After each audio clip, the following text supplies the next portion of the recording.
Fala, família do Agro, tudo bem com vocês? Vamos começar mais um episódio do Agro e Prosa Podcast. Aqui sempre tem entrevistas fantásticas com pessoas incríveis.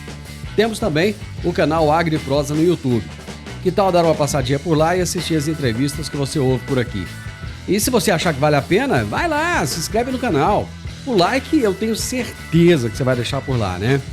E se você conhecer alguém que possa se interessar por algum dos assuntos dos vídeos, então compartilha. Simbora então para mais um Agro e Prosa Podcast.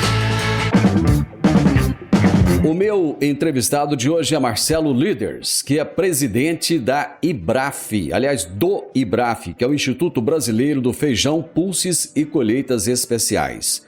E o tema da nossa entrevista será a cadeia produtiva do feijão. Marcelo, seja bem-vindo. Como é que estão as coisas, meu amigo? Tudo bem, Divino. Estamos aqui trabalhando sempre com feijão, pensando em feijão. Uma hora é caldinho de feijão, outra hora é tutu de feijão e dá de feijão por esse Brasil afora. Opa. Então, sempre que eu vejo alguma coisa interessante, hoje a internet é realmente um repositório de receitas de tudo que é jeito. Amigo, tem muita coisa boa, viu? Qual foi a melhor receita que você já comeu de feijão? Olha, uma delas foi recentemente em Cascavel, na Univel, Universidade de Cascavel, a área de nutrição e gastronomia, num evento nosso lá, fez um nhoque de feijão branco. Oh. Só que a gente pensa assim, vai fazer um nhoque de feijão branco, faz aquela paçoquinha lá, joga um molho em cima e tá fácil, né? Só que eu fiquei sabendo como é que foi a história. Foram mais de 19 testes para chegar no ponto qual o feijão que ia dar aquela liga para poder fazer um nhoque. E aí, com um caldo, um molho em cima e um queijinho, ficou uma coisa muito diferente. Com um vinhozinho Malbec, até eu que sou alemão, babei no negócio. Bom demais, demais. Marcelo, deu até vontade agora, viu? Não, tem sobremesa de feijão. Hoje de manhã, uma curiosidade divina. Hoje de manhã eu estava vendo a questão da China, né? Mudanças climáticas, etc. Então, muito calor lá, muito calor. O que os chineses fazem milenarmente para acalmar interiormente, para diminuir a temperatura do corpo, né, do organismo? Eles utilizam uma espécie de um chá feito com feijão mungo verde.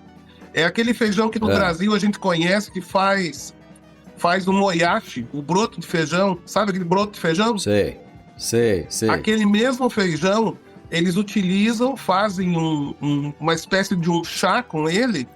E olha, é milenar, diz que acalma o organismo.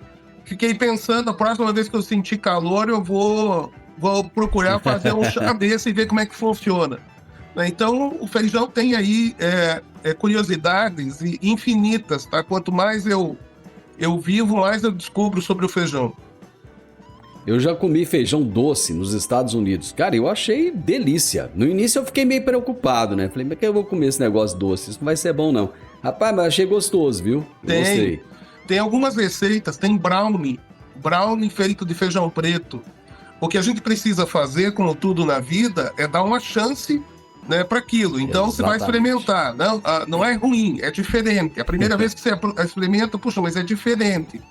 Mas, olha, quando você leva em consideração que o feijão tem uma capacidade nutritiva que está cada vez mais valorizada, não só no Brasil, mas no mundo, você entende que essas receitas são uma forma de você nutrir as pessoas. Tá cheio de produto, né, Divino? A gente sabe de alimentos que não são recomendados pelos médicos, ultraprocessados, etc. E o feijão é algo que a gente pode utilizar em N receitas aí, de todo jeito. E ele é hipernutritivo, ele é proteico. E tem tudo aquilo que a gente já conhece de feijão, tá em qualquer receita que você for fazer. Marcelo, o arroz com feijão ainda é o prato típico brasileiro? É. E eu diria para você que é um case, né, de marketing, de consumo, de mercado. Porque, olha só, Divino, há quantos anos a gente tem uma intensidade bastante forte do marketing em todo lugar, dos pratos rápidos, né, do fast food.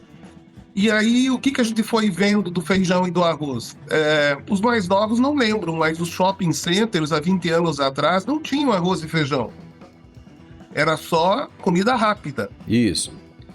Hoje, o feijão foi tomando conta, e você pode ir num shopping em Manaus ou em Porto Alegre, e você tem arroz e feijão lá. Então, ele continua sendo, apesar das N possibilidades que o brasileiro tem, do privilégio de estar num país que produz muito alimento, diversificados, ainda o feijão e arroz é o nosso querido, né? É o nosso dia a dia, é aquela comida que nos lembra o aconchego de casa, aquele feijão da nossa mãe, né?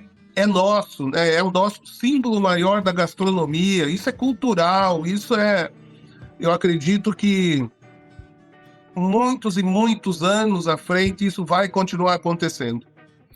Marcelo, qual que é o objetivo do IBRAF, Instituto Brasileiro de Feijão, Pulses e Colheitas Especiais? Nosso objetivo é esse que a gente conseguiu fazer com vocês, ficou com água na boca agora há pouco. Tá? O nosso objetivo é que as pessoas possam consumir feijão, porque para nós o feijão é uma causa social. Quando você pensa em feijão do ponto de vista de produção, você vai do menor produtor, daquele que produz para sua sobrevivência, né, àquele produtor empresarial que planta 5, 10 mil hectares e que tem no feijão também a possibilidade de renda.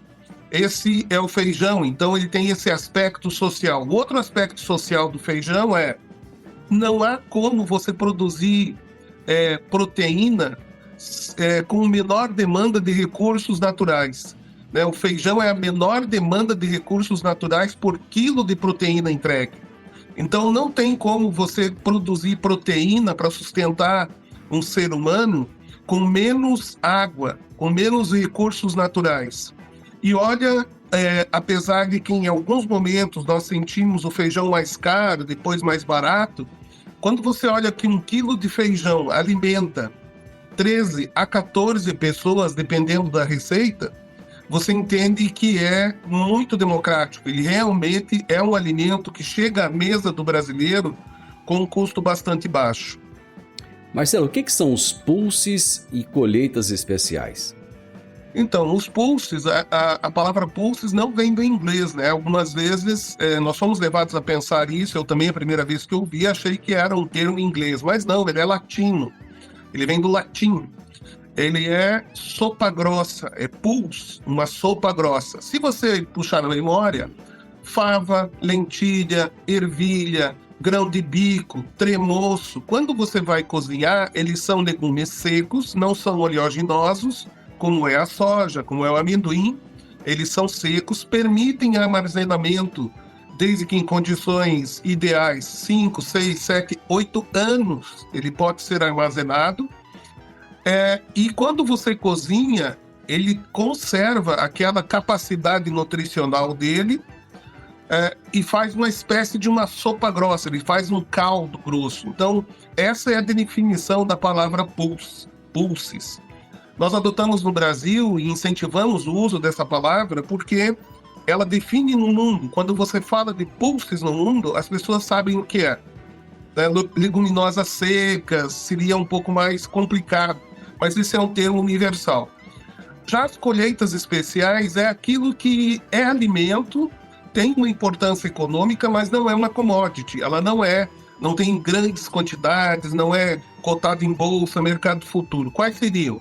Pipoca, gergelim, chia, painço. O painço, a gente está acostumado a ver painço sendo dado para passarinho no Brasil. Isso. Mas painço é um alimento altamente proteico. Tenho aprendido com os indianos que eles substituem em algumas situações o trigo. Tem N receitas para se fazer. E aí você tem a linhaça e tantos outros grãos, né, que entram nesse âmbito assim, das colheitas especiais. É aquilo que não é commodity, tem valor econômico, tem produção no Brasil e tem possibilidade de atender o nosso mercado e que com os excedentes a gente possa exportar.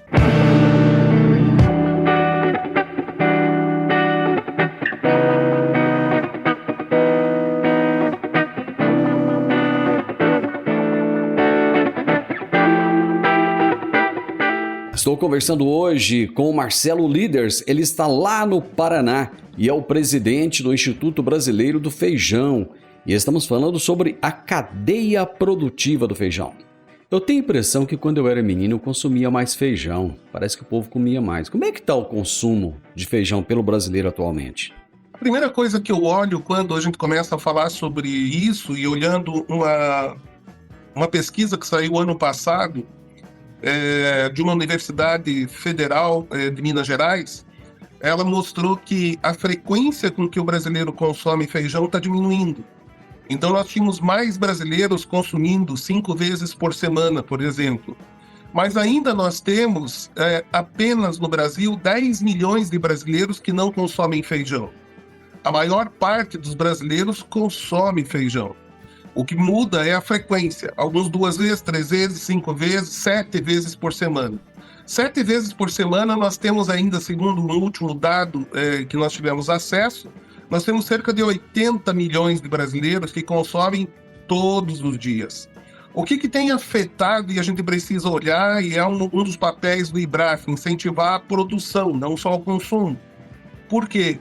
Porque a produção per capita no Brasil diminuiu. Então não tem como a gente olhar que há alguns anos, 15 anos atrás, nós consumíamos 14 quilos per capita, hoje nós produzimos 12. Então você não tem como consumir os 14. Um outro fator que eu acho muito interessante, Divino, a gente chamar a atenção é que o que leva um brasileiro a consumir menos feijão? Nessa mesma pesquisa que eu citei há pouco, levada a cabo pela Universidade Federal lá em Minas, eles mostraram no final do artigo o que estaria levando os brasileiros a consumir menos feijão. Primeira coisa, praticidade. Então, dupla jornada de trabalho. Se o brasileiro chega em casa, a brasileira chega em casa à noite, cansado, ainda vai colocar o feijão para cozinhar, esse processo, ainda que seja reduzido nas boas marcas, a 20 minutos, meia hora, é um processo que as pessoas encaram como demorado. Então, cada vez mais as pessoas precisam de um produto prático, de um feijão pronto. Alguns dias atrás eu tive a oportunidade de experimentar um feijão instantâneo. Em 5 minutos você tem ele pronto com o teu tempero. Fantástico.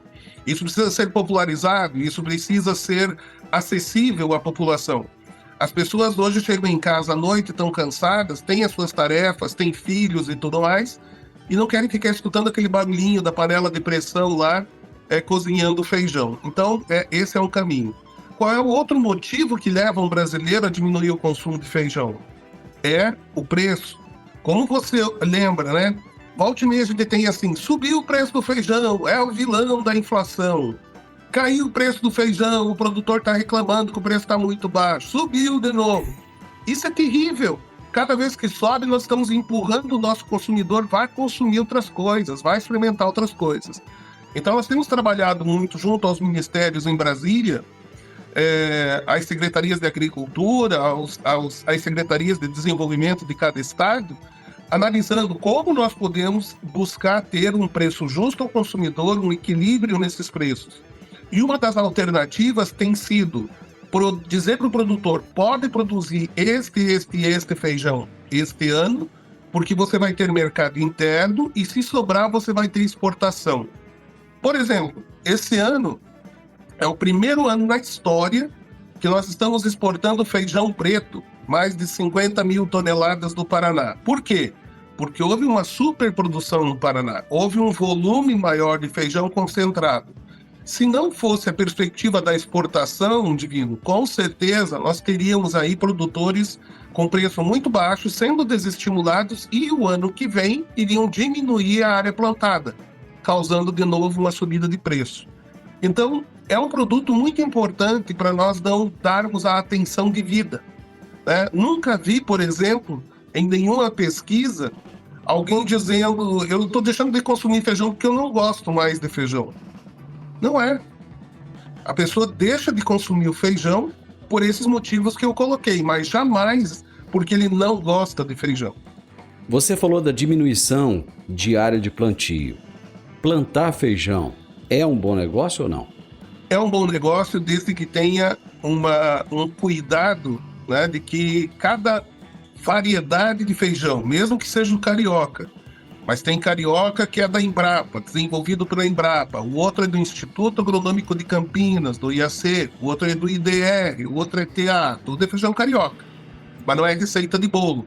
Eu não sou agrônomo, mas observo muito nos eventos que nós fazemos que os pesquisadores, eles batem muito nessa tecla, não é receita de bolo. E você tem cada vez mais uma tecnologia mais apurada. Eles estão descobrindo cada vez mais interações de todo tipo que você imaginar, inclusive com a biota do solo. O solo tem que estar vivo, né, para que o feijão seja bem produzido. Existem variedades hoje que suportam melhor o calor, que suportam melhor um estresse hídrico, mas existem pragas, né, que estão sendo trabalhadas e a busca de conseguir vencer. Nós temos observado uma grande demanda, uma grande audiência do produtor e dos agrônomos nos grupos técnicos, né? O WhatsApp permitiu fazer isso, a gente tem alguns eventos, tem o AgroApp que está tendo sucesso nisso também, de disponibilizar informação técnica, quer dizer, como é que eu lido ou qual é a última palavra dos especialistas sobre determinado desafio agronômico que eu tenho. Então, tendo esse cuidado, eu vou dizer para você que o resultado econômico do feijão é excelente. Quando a gente olha, né, a possibilidade de você ter feijões com ciclo um pouquinho mais curto, ou feijões que se destinam a situações diferentes, né? Um feijão fradinho, muito mais rápido, um feijão vermelho, mercado interno e externo, o feijão preto que eu citei há pouco, rachado.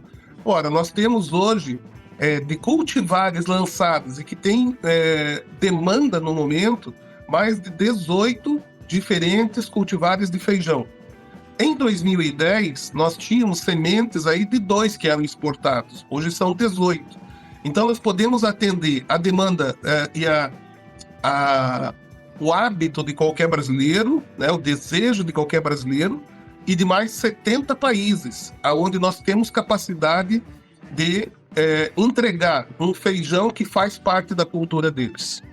Como é que é formado o preço do feijão? Por exemplo, a soja, nós temos lá a Bolsa de Chicago, que determina, quer dizer, o produtor não tem muito ali o que fazer. No caso do feijão, como é que é? Antigamente existia o mercado em São Paulo, lá no Brás, em São Paulo. Mas ele era muito limitado com referência de preço, porque ele atende à demanda de São Paulo, normalmente um pouquinho da demanda da cidade de São Paulo. E aquilo era referência de preço. Por isso, há 5 anos atrás, nós criamos o Preço Nacional do Feijão, o PNF. O que é o PNF? Com essas tecnologias, com o WhatsApp e o celular na mão de todo mundo, nós temos um grupo de produtores e de empacotadores, de corretores, que tem credibilidade suficiente e responsabilidade suficiente para informar qual é o valor, qual é o preço do feijão praticado naquele dia, naquela região. Isso tem ajudado muito com que os produtores, instantaneamente, ao ter uma venda relatada nesses grupos, né, nós temos o Clube Premier, que nós entregamos essa informação online para eles o tempo todo, ele saiba qual é o preço do feijão naquele momento. Então, por exemplo, ele vai migrando durante o ano. Nós agora estamos saindo de um período em que a maior diferença estava no Paraná. O Paraná estava dominando a produção de feijão nos últimos 60 dias. Agora ela vai para onde? Ela vai para Goiás. Vai para Goiás, lá para o Vale do Araguaia. Vale do Araguaia e aquela região de Morrinhos, ela tem aí uma produção de feijão irrigado bastante importante a partir de agora. Então, todos os olhos vão se voltar para lá. Por quê? Ainda que exista um feijão em Minas Gerais, se o comprador está em Salvador, ele vai fazer a conta. Quanto está em Goiás? Em Goiás, vamos pegar um número qualquer, R$300. Então, o feijão que estão me pedindo 305 em Minas, talvez valha a pena. porque eu tenho um frete para buscar lá no Araguaia. Assim, o contrário também é verdade. Eu sou um comprador do interior do estado de São Paulo. O Araguaia talvez fique mais perto para mim, tem aí um frete melhor. É dessa forma que se forma, agora ficou redundante, é dessa maneira que se forma o preço do feijão atualmente. Então, é de relatório de quem vive e respira o mercado de feijão. E nós temos a expectativa agora, a CNA, junto com o CPEA, está buscando estabelecer uma referência do CPEA para o feijão, que nós achamos excelente, porque é básico, você tem que ter o preço de referência para poder ter uma comercialização transparente.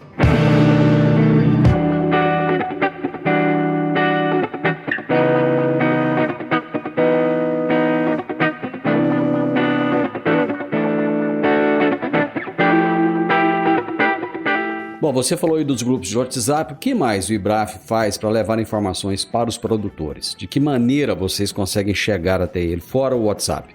Bem, o Clube PME é um clube de produtores aí que tem cerca de 200 produtores, pequenos, grandes, médios, né? Que discutem e têm essas informações e recebem essas informações diariamente. Fora isso, nós vimos a necessidade de ter um fórum nacional. Nós fizemos o fórum nacional, ou vamos fazer o fórum nacional em outubro, dia 2 e 3 de outubro em Brasília, vai ser o 10º Fórum Brasileiro do Feijão. Nesse fórum, nós levamos informações importantes sobre comercialização, perspectiva, principalmente dos feijões, para os próximos meses, né, e anos, em algumas circunstâncias, tanto no Brasil quanto no mundo. Mas também levamos painéis que sejam específicos de novidades tecnológicas, de manejos, de novas formas de combater as pragas, novos produtos que auxiliam os produtores, né? Os bioinsumos, toda hora você tem novidades nessa área também, que em conjunto com os defensivos tradicionais consegue muitas vezes uma redução de custo e uma otimização do impacto dessas moléculas. Então isso a gente leva também. Mas nem todo mundo pode estar em Brasília. Então nós fazemos o Pulse Day, vamos ter 11 eventos, nós vamos ter eventos no Mato Grosso, vamos ter eventos em Goiás, em Minas, no Paraná, na Bahia, Santa Catarina, Paraná eu citei, são 11 eventos que nós teremos até o final do ano agora, que é chamado Pulse Day, é o dia dos pulses, é dia de pensar sobre a região. Então, se você está em Cristalina e nós temos lá um evento, um Pulse Day, nós vamos procurar trazer para aquele produtor informações que tenham a ver com o manejo na região. Quais são as cultivares recomendadas para a região, quais são os desafios maiores para aquela região, a questão da comercialização, como aquela região pode otimizar a comercialização, a perspectiva, além de criar um networking, porque aí você recebe exportadores, empacotadores, corretores, produtores, técnicos, todos num ambiente ali, e disso saem negócios, né? Sai conhecimento, sai decisões de plantio, e, enfim, de manejo da cultura que resultem naquilo que é importante, entregar no bolso do produtor o resultado por todo o seu esforço. No início do mês agora, vocês realizaram o Simpósio Nacional do Feijão, aqui pertinho, em Goiânia. O que esse simpósio trouxe de novidade para o setor? Bom, o que nós observamos um dos grandes desafios desse ano, ele está com a mosca branca, um velho problema que nós temos no Brasil, a mosca branca contaminada com o vírus do mosaico dourado. Isso uma praga que tem incomodado muito, né, e ainda está incomodando. Mas quando você traz um super especialista, como nós tivemos, da Embrapa, trazendo ali as últimas novidades sobre o que eles estão descobrindo sobre o manejo de como controlar essa praga, isso traz um impacto muito positivo e foi bastante interessante. Outro aspecto que nós vimos, e aí eu chamo a atenção porque era um encontro técnico, era encontro de consultores de feijão. Então ali você tinha consultores de 20 anos de idade e consultores de 75 anos de idade. Mesmo esses super experientes, me chamou a atenção que até a última palestra eles estavam com caneta na mão, cadernetinha na mão e tomando nota. Então, informações sobre solo, houve muita informação de como trabalhar melhor o solo, né, de diversas regiões. Nós tínhamos ali produtores da Bahia, consultores da Bahia, do Mato Grosso, de Minas, de Goiás, do Paraná, de São Paulo. Esse mix de produtores enfrentando algumas vezes os mesmos desafios, debatendo junto com os pesquisadores o que eles, como consultores, como agrônomos, como especialistas da área, têm percebido. Então, houve uma troca muito grande de informações e a gente sentiu, primeiro, a demanda, né? Nós tivemos que encerrar, infelizmente, as inscrições antes. A gente fez num local pequeno, era só 120 lugares, encerrou 2 semanas antes do evento as inscrições.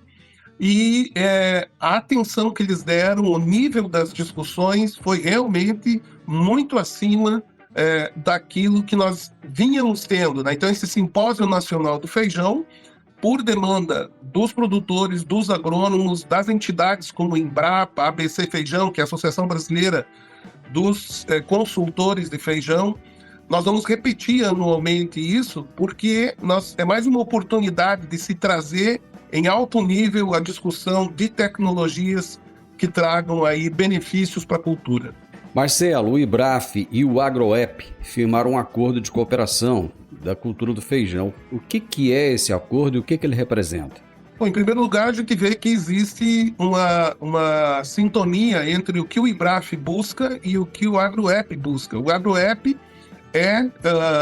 foi originado de produtor rural, de agrônomo, né, que vive no campo a necessidade de uma gestão, eu diria, de toda a informação que está aí disponível.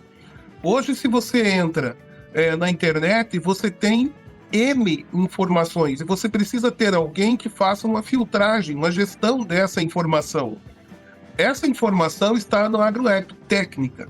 E a gente tem observado que mais de 60 mil usuários mostram que essa ferramenta está aprovada, né? Os produtores têm utilizado. Existem alguns serviços que estão sendo acrescentados, algumas, inclusive, acesso a algumas linhas de crédito que eram desconhecidas do grande público dos produtores, né? Do público dos produtores, e está lá. E nós entendemos que nesse ambiente onde você tem tantos profissionais ligados ao mercado, à produção, seria interessante, né, isso partiu da AgroApp, partiu do IBRAF, o entendimento de que seria interessante nós disponibilizarmos lá informações de mercado também. Então, o produtor está lá trabalhando com o seu desafio agronômico, mas ele tem também diariamente acesso ali mesmo, naquela ferramenta, a informações de mercado que permitem que ele tome uma decisão mais acertada na hora da comercialização. Amigo, gostei, obrigado, foi muito bom entender um pouco mais do feijão e vamos comer mais feijão, vamos comer mais, né? E torcer pro pessoal plantar mais também. Obrigado, viu? Não tenha dúvida, fica aí o incentivo aos produtores, né? Bem orientado, o produtor tem no feijão um produto de ouro, com certeza. Um forte abraço, viva o feijão do Brasil. Obrigado pela oportunidade. Viva o feijão! Vamos comer mais feijão. Eu conversei com o Marcelo Liders, que é presidente do IBRAF, Instituto Brasileiro de Feijão, Pulses e Colheitas Especiais, e nós falamos sobre a cadeia produtiva do feijão. O podcast Agro e Prosa tem o objetivo de falar do agronegócio de forma fácil, simples e descomplicada. Diariamente conversamos com os maiores atores do agro e abordamos os mais diversos assuntos de interesse de produtores rurais, técnicos, pesquisadores, profissionais da área e simpatizantes do agronegócio. Se você gosta do nosso podcast, então você pode nos ajudar. É muito simples. Basta seguir-nos nas principais plataformas de streaming e também no YouTube. Se você deixar um gostei, compartilhar os episódios e deixar um comentário, já vai nos ajudar muito a dar relevância tanto ao podcast quanto ao canal. E o mais importante de tudo, nos siga para receber notificações de novos vídeos e episódios. Um grande abraço para você e até a nossa próxima prosa.